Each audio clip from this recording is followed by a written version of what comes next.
it. 'Cause it was there. We're art sluts. My guest today is Neysa Shaw. She is a top 10 Billboard recording artist, producer, dancer, and entrepreneur. Her performances range from dance, R&B, and rock. She has worked as a producer and performer in Korea and Japan since the 2000s. Currently, Neysa runs her own artist development business with T2 Dance. Here's my interview with Neysa Shaw. Normally what I do is I know obviously we're friends. I know some stuff about you, but normally the way I start is I just start doing research, and some people, I have to dig. Like there was one artist I ended up on like an Eastern European MySpace page. Yeah. But you have a lot of stuff out there, and even, there was things that I hadn't heard, and so it was really fun and refreshing. And I was wondering, have you done this yourself, or have you been in and out of labels, or kind of what's the trajectory? Everything has just pretty much been done by myself and my team. Like on the house music side, it was mostly done by my manager, Greg Rubin. And just him, Michael, and myself. And, my other people around me that I know, like Fran and the singers, whole Marion. Yeah. The band that performed at No Words, that's except for the drummer, right? That's your regular team? It was at that time. With? We're no longer, life happens to a lot of those guys and everything. So, but yeah, sure. I'm still in contact with everybody. So, but yes, that's all of those are just people I know, just musicians and, connecting with people. And I don't know, I've been really lucky and blessed over the years. You are one of the luckiest people I know. Although people tell me too. So I think I love it. Yes, we're both lucky. That's and we deserve it all. So you've spent some time in Korea and Japan doing production. How did that happen? And I just want to know how many times you've been there and who you've worked with, and just. I've been there total of 3 times, both of them. And it just started like everything else that I do. I'm like, I want to do that. And then I just start researching, and then I just start reaching out to people, and I just start putting myself out there because, it's funny, the dichotomy that artists have. It's like we have all the confidence in the world, and then we have none. Right. We have like all the machismo in the world, and then we're like so shy. Like so true. Most of everybody I know are like introverted extroverts or extroverted introverts. Let's take a listen to her 2014 Billboard Top 10 hit, Didn't Say.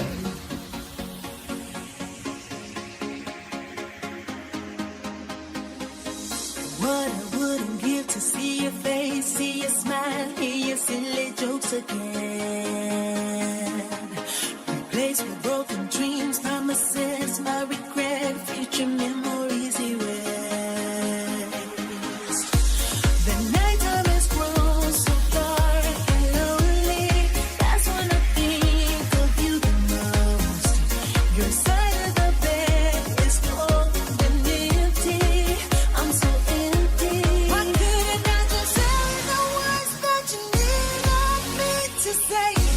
Keep you here.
And so it was one of those things where I'm like, I know what I can do. And it started by me way back in 2008, 2009, and actually even before that when I knew it, listening to K-pop music before it became mainstream and what it is. Right. And I was like, my God, they're trying to sing in English, but their English is not making any sense. Like, they need help. They need someone to come and help do some vocal coaching or help them with the English side of it. Right. So that's literally how this idea of myself going to Japan and Korea at that time to go help. So smart.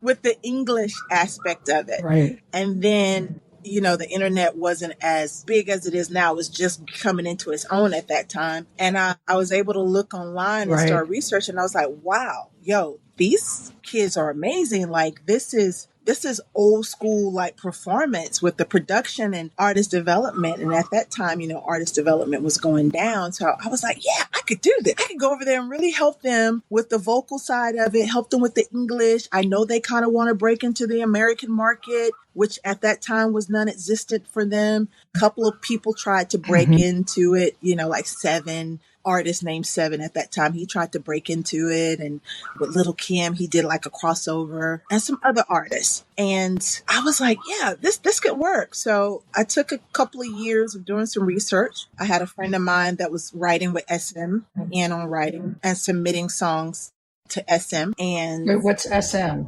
SM is one of the big 3 K-pop companies in Korea. Oh, okay. And so seeing her go through that process and kind of watching that trajectory and getting a part of that, I was like, oh yeah, I'm really on the right trajectory, because what are the odds all this happening at the same time? And got in on that, and I was like, I'm going to go to Korea. I'm gonna book me a ticket, and I'm gonna go to Korea. And I started talking to my manager about this, and he and his mother, because his mother works for American Airlines at the time, and it just all, it all just flowed. And I met some people online, some natives there through some apps. I met some artists online. Michael reached out to some artists through like Korean Craigslist. Oh yeah. Like, this is how grassroots we're doing this. Great. And that's awesome. We met some people, and then lo and behold, there were other people looking for writers that were connected to like these companies, SM and JYP and things of that nature. And they're looking for people to help write. And this is over the course of years. I'm giving you the Cliff Note version of this. No, this is great. This is great. Lo and behold, I met, like Taewa and some people who also had some connections through these companies, and we started writing and submitting songs. And I got in on some pretty good deals doing that. Just little me, nobody me at the time. And after a while, I just got bit by the bug, and I was like, I'm going. So after I met some friends and everything, and I booked a ticket, and I went over there, and I got to perform, and I got to develop some people, and I got to work with some artists, helping them improve. And I got, a little bit of footage. Some of the ones that were with the label, of course, I couldn't get any footage of that, especially at that time, because K-pop wasn't as big as it is now. Right. So it was just like I was pushed through the back door a little bit. And it was a wonderful experience that just started out with me saying, I need to go help them with English, because this English in these songs are not making any sense. Like, let me go help them with English. So it started literally and I went over there and got to perform, and the people were just so beautiful to me in Japan. Like, I did a lot of busking on my own. Not only was I there to work with, artists and things of that nature, but I got to do a lot of my own music. I got to sell a lot of my own music because I had a lot of CDs. And I mean, they were purchasing my CDs at a price that I never got in the US. I was selling my CDs for $20 over there, and they were selling out. Yeah. So wow. That first trip opened my eyes to like, no, you can do this, and you can do this right where you're from. Right where you are. Like, you don't have to be Beyonce at that time, or right. a Gaga. Neysa, you're enough to do this. They appreciated just good music, right? In Japan and in Korea. Yeah. And I literally just started making connections because people started hearing me sing and busk, and it just grew organically. And I got put into some great situations because of that. I'm sitting here thinking about that now, and I'm just like, wow, you really put yourself out there and got into some really big rooms doing that. So right. So 2008 was when 2008's when you started that idea, and then you said about 2011, 12 is when I started. Yeah.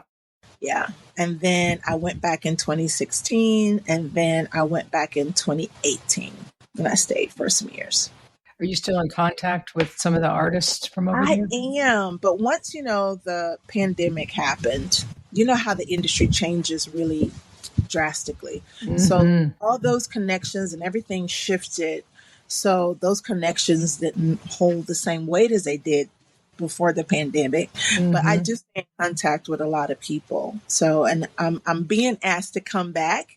And I'm like, with so much going on now, it's just like finding the right time to go back.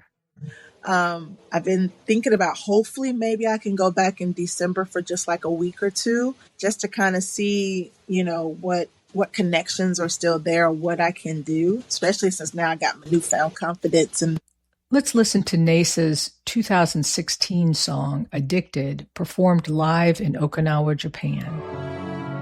Yes. Another song? Okinawa, are you ready?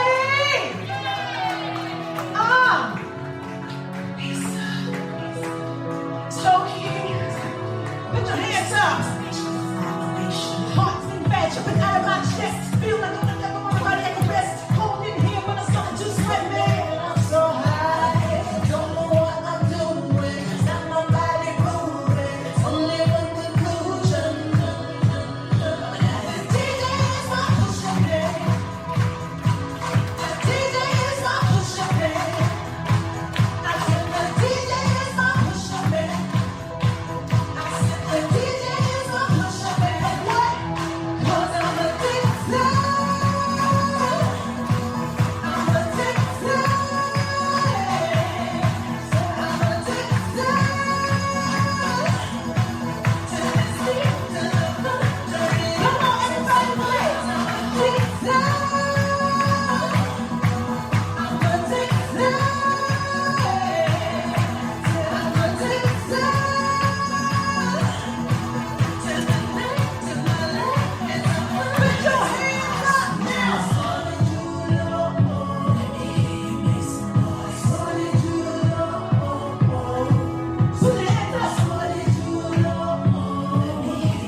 Yeah. So I know you have equal background in dance and in singing and music.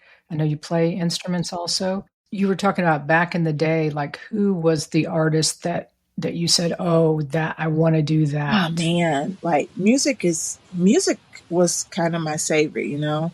Like my mom died when I was 8, and it was music was really what kind of got me through, cuz in back in the 80s, this kids can't be depressed, what you depressed for? Even if you did lose a loved one, go outside and play. You're too young to be depressed. And Right. now looking back on all that, that is where that psyche kind of slipped a little bit, and music is actually really what pulled me through.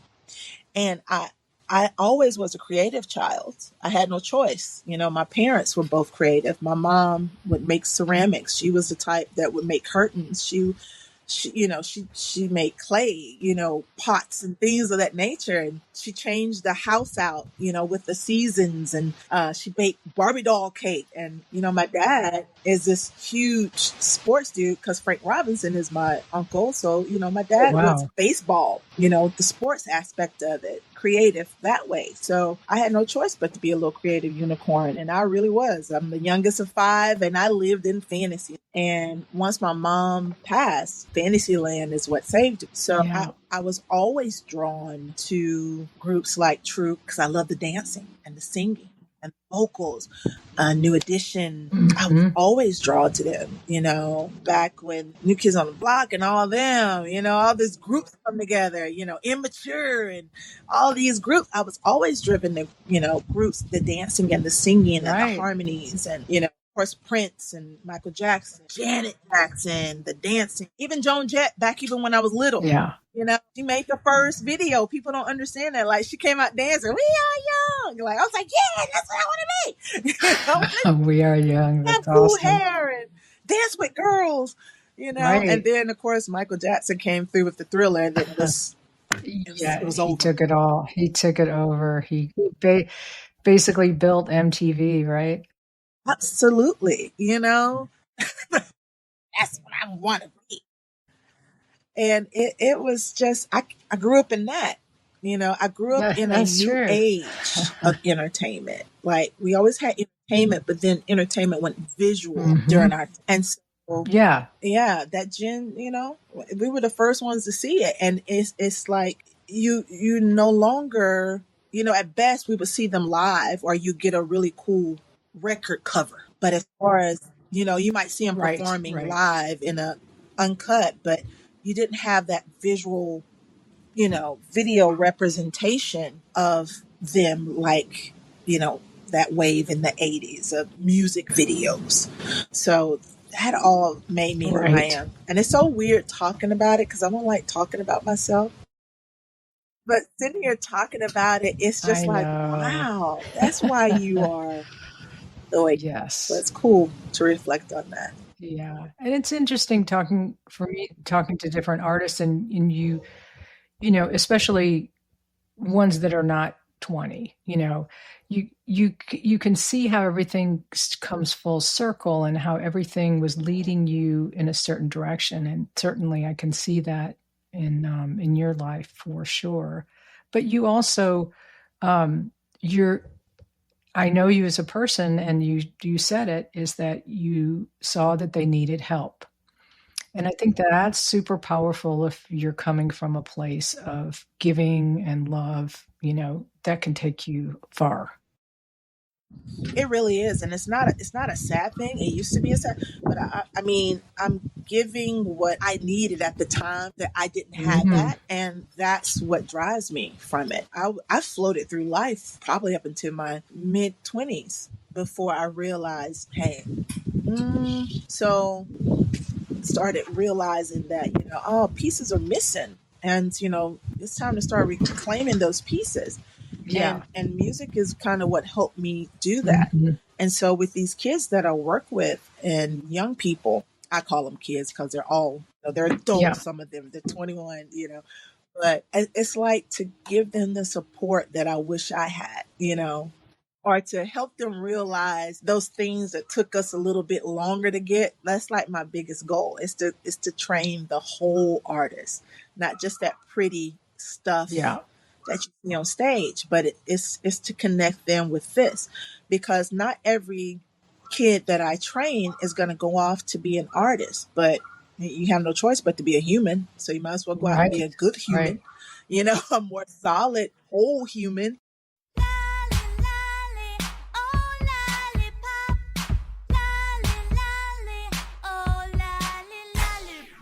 Nah, that's not how we do it. Lolly, lolly, lollipop, oh, not na의 lollipop. Lolly, lolly, lollipop, oh, lollipop, pop. Lolly, lolly, lollipop, boy, not na의 lollipop. Lolly, lolly, lollipop, oh, lollipop, pop. 막대 사탕보다 더 달콤한 내 맘은 터질 듯한 dynamite. 난 가끔한 남자 T.O.P. 내 사랑 bling bling like LED. 그땐 딱 내 스타일이야. 반짝반짝 스타일이야. 색다른 girl 원해. Let me show you if that's okay. 색깔은 rainbow. 난 느낀 순간 넌 빠져버린 걸 알아. You just can't control. 내 사로잡은 건 너와 나만이 아는 우리 둘의 secret. Hey girl, let's get it poppin'. Lolly, lolly, lollipop 달콤하게 다가와. Lolly, lolly, lollipop 내게 속삭여줘. Lolly, lolly, lollipop 상큼하게 다가와. Lolly, lolly, lollipop 너를 원하잖아. Lolly, lolly, lollipop girl, 넌 나의 lollipop. Lolly, lolly, lollipop, oh lollipop. 날 설레게 하는 너의 발이 너의 move. 이미 내 시선을 가둬버린 나의 groove. 식상함들은 매일 날 지치게 해. Let's just give you and I F-R-E-S-K. 색깔은 rainbow. 날 느낀 순간 넌 빠져버린 걸 알아. You just can't control. 날 사로잡은 건 너와 나만이 아는 우리 둘의 secret. Hey girl, let's get it poppin'. Lolly, lolly, lollipop 달콤하게 다가와. Lolly, lolly, lollipop 내게 속삭여줘. Lolly, lolly, lollipop 상큼하게 다가와. Lolly, lolly, lollipop 너를 원하잖아. Lolly, lolly, lollipop boy, 넌 나의 lollipop. Lolly, lolly, lollipop, oh, lollipop, pop. 한순간의 느낌이 아냐. 지금 두 눈을 감아도 넌 내 앞에 서 있는 걸. 내가 바라던 그게 너야. 그냥 이대로 너와 나 저 불빛 아래. Lolly, lolly, lollipop 달콤하게 다가와. Lolly, lolly, lollipop 내게 속삭여줘. Lolly, lollipop 상큼하게 다가와. Lolly, lolly, lollipop 너를 원하잖아. Lolly, lolly, lollipop, oh, 넌 나의 lollipop. Lolly, lolly, lollipop, oh, lollipop, pop. Lolly, lolly, lollipop, oh, 넌 나의 lollipop. Lolly, lolly, lollipop, oh, lollipop, pop. That was Lollipop, a great example of early K-pop and a rare collaboration between Big Bang and E21 of YG Entertainment. What's the name of the group? I'm sorry, I had forgotten.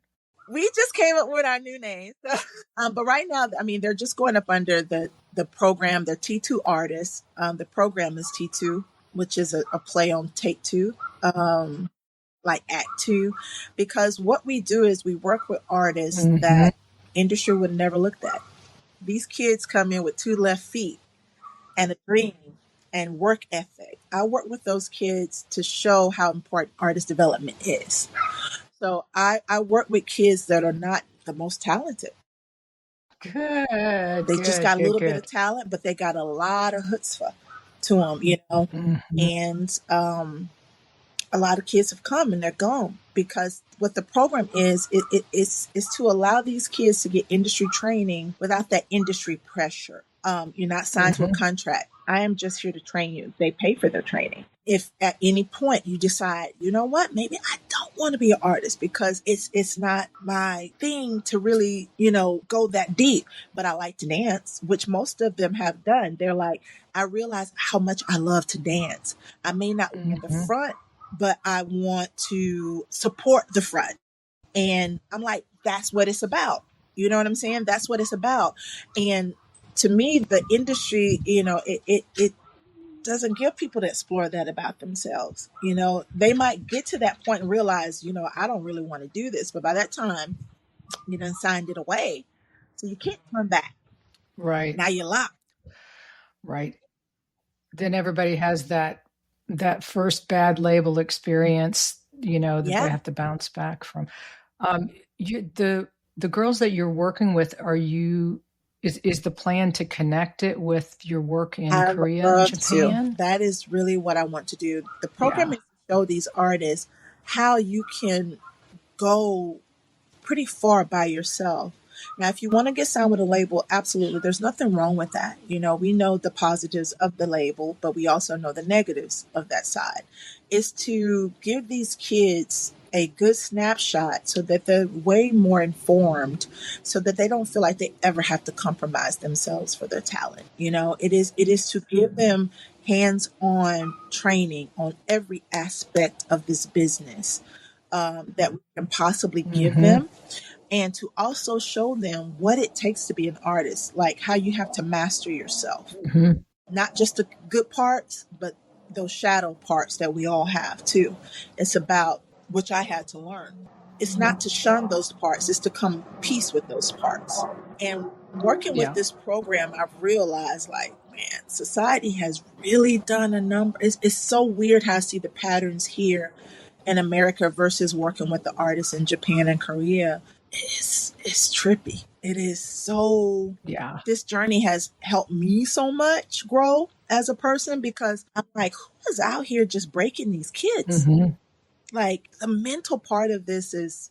Are you saying that the kids in Korea and Japan are more adjusted than U.S. kids, or what's the difference? So it's a different work ethic. I think they're trying to get these kids to understand the work that needs to go in to be what they see on that stage when they see those K-pop artists.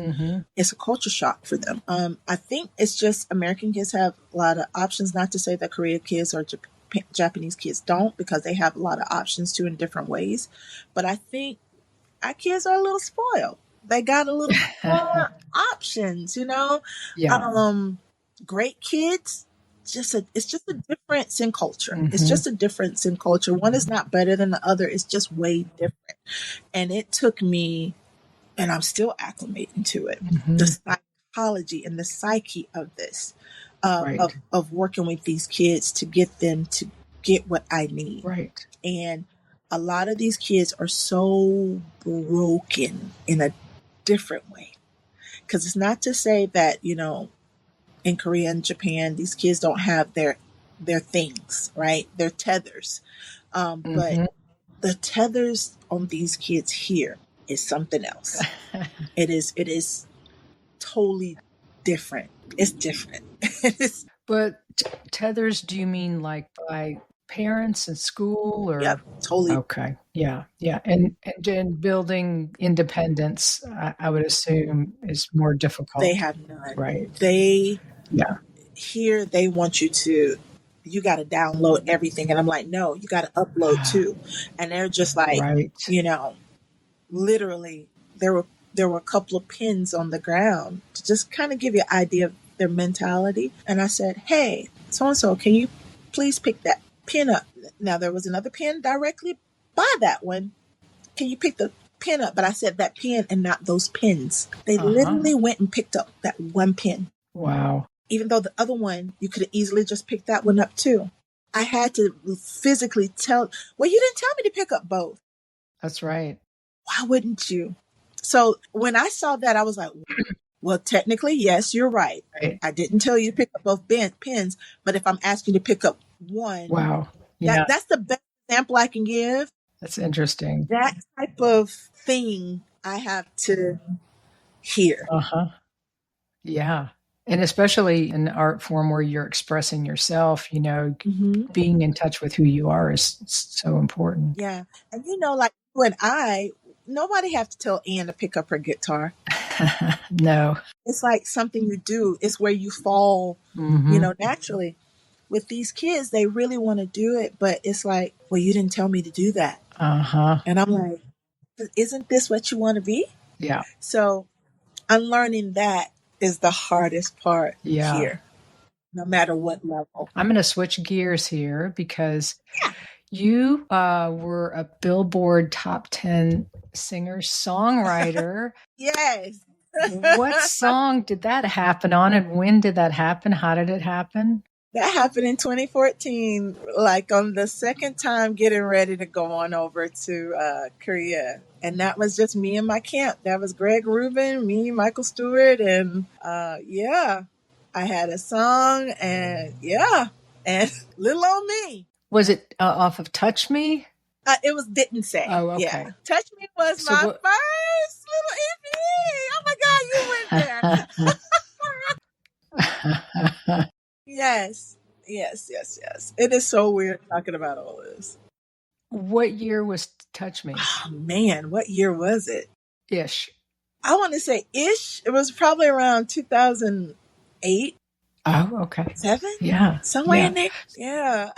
Did you, because I know you grew up in a pretty small town in Texas. Very small, still small. Texas girl.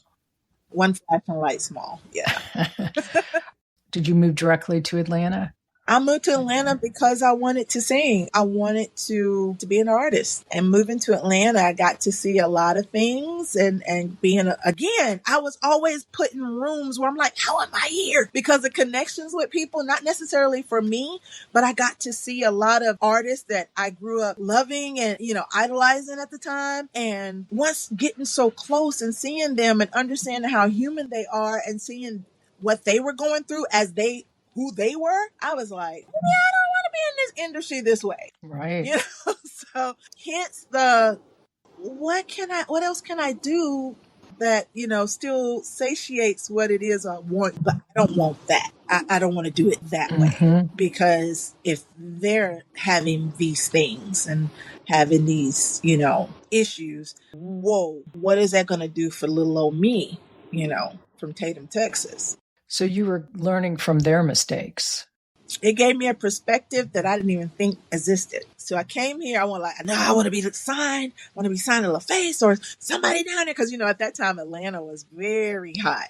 And Dallas, Austin, and yeah. Yeah. Everybody that was somebody, in the music was here. Jasmine Faye, all of them. Huge. Everybody was here. So Dev, everybody was here. And I'm like, I'm going there to become part of that. I don't care who it is. I'm going to be connected. And I don't know if it was the universe, I was able to touch each one of those things that I thought was really big. And I was just like, whoa. Not that they were doing anything wrong. I got a perspective, and I was just like, interesting. No. I was just saying, I got to meet Jagged Edge, and they were wonderful. I got to go to their studio a lot because one of my friends was their guitar player, studio session player, and I learned so much from them, and they don't even know. I learned how to write. I learned, the art of just putting the track on and mumbling, and those guys were amazing. Brian and Brandon. I learned so much from them. Yeah, even though they probably don't even know they did, and they probably don't even remember me, but I was like, they were amazing. I'm just sitting here thinking about that, and I'm like, girl, you were lucky. I had an enchanted journey, and I'm just sitting here appreciating it more. So thank you for this, Ann. Neysa again shows her global music approach. Let's listen in to her 2012 recording, Love Is Not Gone, with German rapper Nas, produced by M. Polo Beats.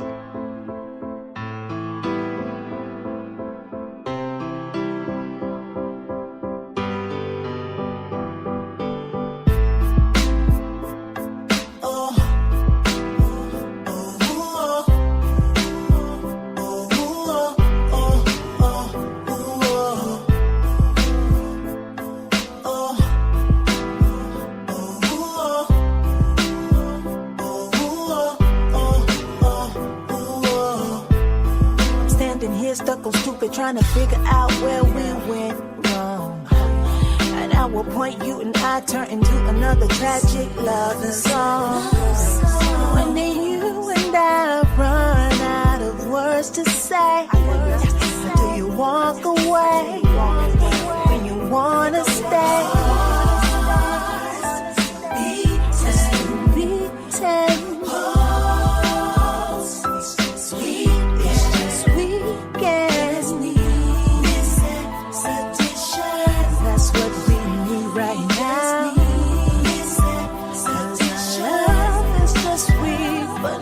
Gone. Oh, yeah. 'Cause our love is just weak, but not gone. Oh,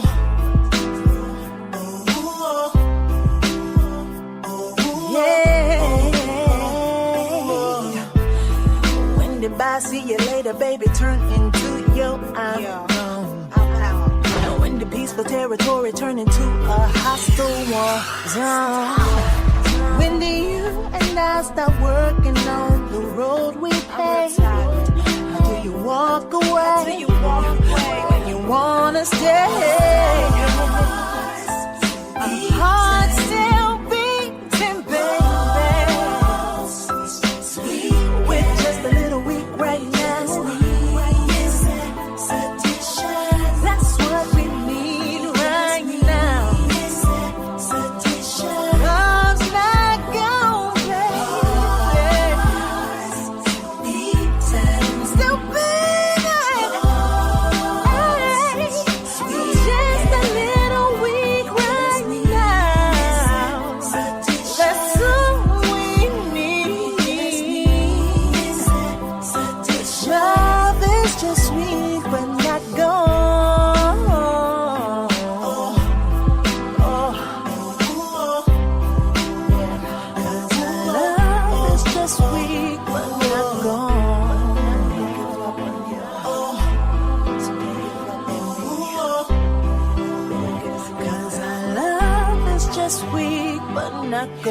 Sag, warum fällt es dir schwer zu reden? Schon seit Wochen bewegen wir uns in einem Meer voll Tränen. Und wieso wir unsere Herzen so quälen, weiß ich nicht, weißt du nicht, weiß keiner von denen. Der Nebel verhindert die Sicht, wir finden den Weg nicht, hindern uns selbst, gehen blind ins Gericht mit den Liebsten, lindern die Krisen mit Drogen, Kinder der Welt. Permanenter Winter, eisige Aussicht, einziger Ausblick ist meistens das Rauschgift. Aus Liebe wird Kälte, die Kälte macht traurig, aus Trauer wird Hass, genau, ich durchschau dich. Und ich verlauf mich erneut, lauf zu deinem neuen Freund, lass mich jetzt gehen, ich vertrau keiner Frau mit nem Joint im Mund, bei mir läuft's jetzt rund, Baby, kannst du verstehen?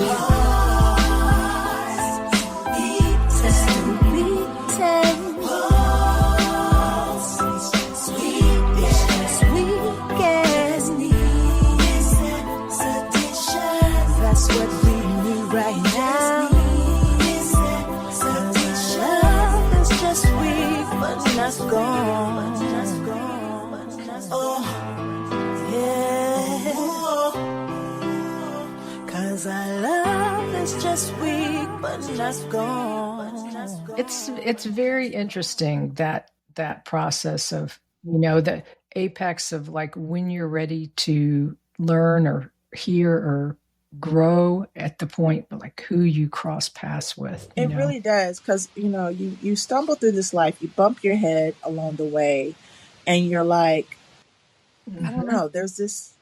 I'm about to be 50 in 2 years, and it's like for the first time in my life, I'm at that point of where I do feel worthy. I do feel deserving. I do feel like I deserve everything.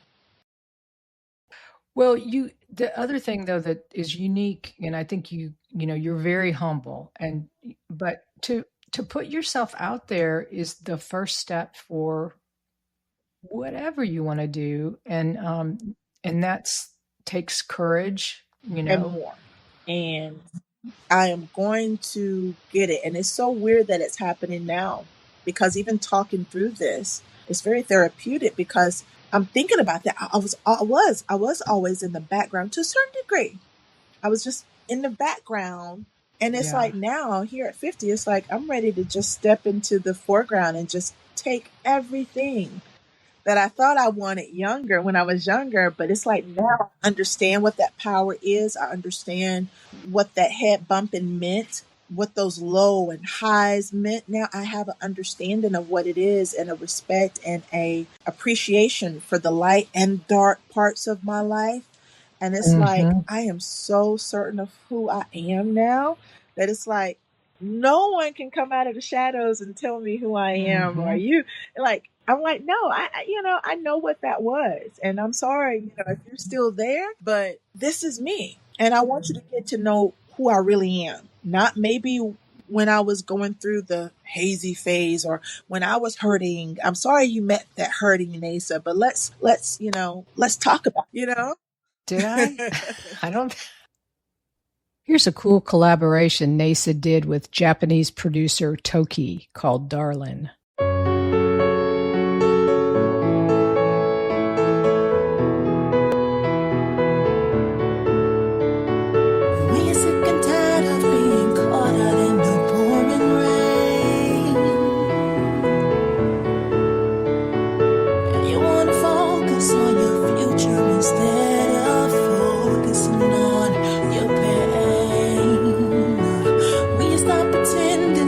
Someone that you really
yourself out there. I am. Maybe that'll be my next album because I am working on whole days of me. You read my mind. I was going to ask you if you're working on a new album. I am. Great. And this time I'm going to do it my way, and I'm going to do it big in my way. Great. And I don't know. I think all these experiences has just compounded in me to make something beautiful and wonderful. Yeah. Are you going to stick to a certain genre, or are you going to mix it up? I'm going to mix it up. All right. I love music. Yes. And like, I love rock. I love country. I love R&B. I love classical. I love Afro pop, K-pop. I even have nature sound where this girl, I forget where she's from, but she does these amazing vocalizations. Oh, wow. I'm just a lover of music. Yeah. I don't know. I just love life now. Just love life. Which is why you're so fun to hang out with, is why your path opens up when you put yourself out there, for sure. Oh my goodness. We definitely talk about that stuff. And it's just, would I've expected to be this version of Neysa at this point in my life? Absolutely not. Really? I would have never thought. My life, no. Did it turn out like I expected it to be? And that's why I tell these kids, I'm like, be liquid. What you feel now is not what you're going to be. Like, you cannot tell me when I came here from Tatum that I was not going to be the next Mary J. Blige or the next Faith Evans or some R&B. And I'm like, ooh, thank God I didn't become that. Because I'm like, that is not what I want to be. Yeah. You know? And then you get boxed in. Yeah. Mm-hmm. I am literally like smoke. And I don't know. I was nervous about this talk in, because I'm like, who am I? Really? I was. Because I'm like, who am I to talk about me? I'm not interested. Well, and like you said, that I think that's common with artists is, but you have achieved and survived and thrived, and that's a story worth telling. Yeah. Here's Born to Be Free, recorded with M Polo Beats and released in 2017.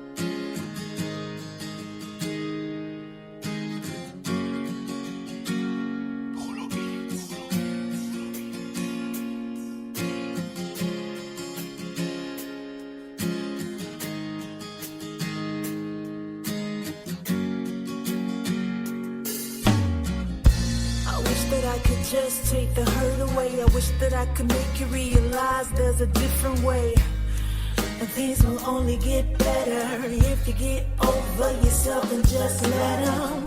These simple words, they don't come from judgment. These are the words that flow from experience. That's not to say I'm better than you, it's that I just see better in you. I'll let you know that.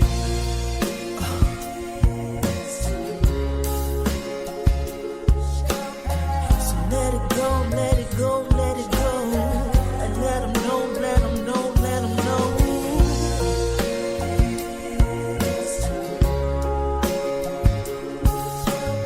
So let it go, let it go, let it go. And let them know, let them know, let them know. I'm gonna push past it, go above the home run and looking for a basement. And tell them, and tell them. The doors, then I bust out the windows. Ain't going down, it ain't over till I say so. Tell them, I was born to be free. You were born to be free.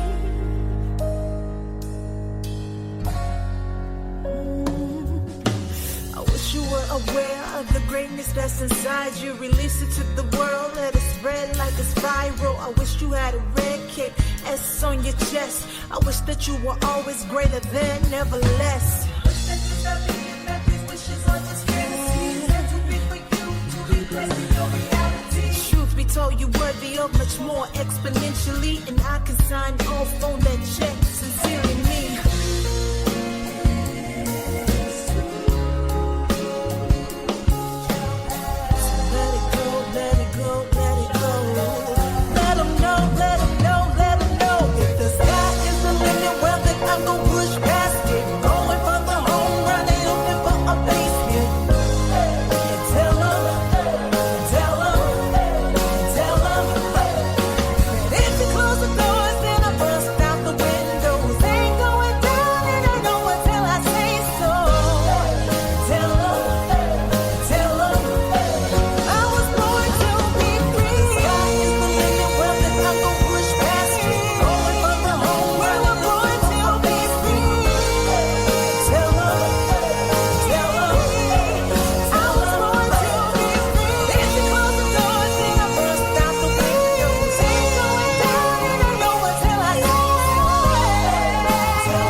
Neysa is a fiercely independent artist who has paved her own road to success and now shares it with other artists and musicians.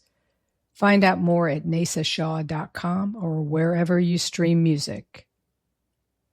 Thanks for listening to Art Sluts Radio. Hey, if you identify with the Art Sluts, explore our herstory at artsluts.net. That's ARTSLUTS.net.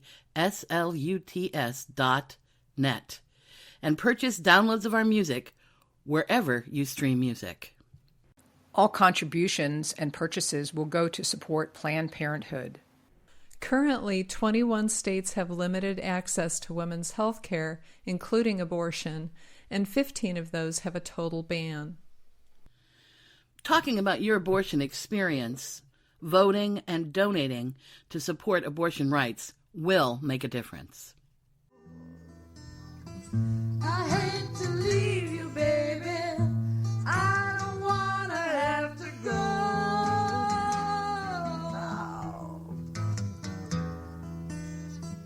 It's just my music, baby.